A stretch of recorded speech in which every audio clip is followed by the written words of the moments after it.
bang'e to od buro duogo kale ka koro sirikal noselosi mar Manyuanda kuse broad based Manyuanda donjo kode makore lach to nitie moko makoro John Mbadi FCPA noduogo kelo e od bura dwe mar 12 mokalo mane odhi through. Achiel kuomgi mabergo ne en ni pesa mar aherini yande ni goga wiye kiyude to koro proposal noko ni oyo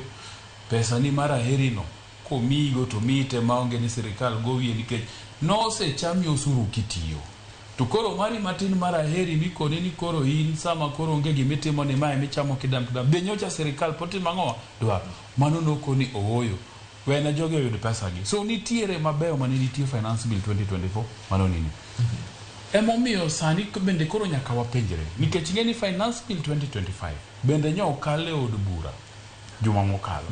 mapani jatend piny onego beni goe koke kokpoko goe koke mondo koro bed chik nyaka bende wang'e ni to ka finance bill emano kelo gigi te ma higa mar 2025 to chalo nade to bro loko ngima ja Kenya nade nikech ng'eni kano segol macha magik moko dhi kokwe kendo chako riti ju higa chiel nyaka wakole iye mondo wang'e ni to bende nitie ber koso podo racha kaka moro chanera adira makende en ni John Mbadi nyotemo matek ma finance bill makoro wan godo ni nitie kaka en gi gimi nyalo luongo ni relief moro nitie ber moko minyalo nene mabiro konyo japiny tadira makende en ni ber gi duto tete ma jo Kenya dwaro ok nya biro dichiel gibiro kidam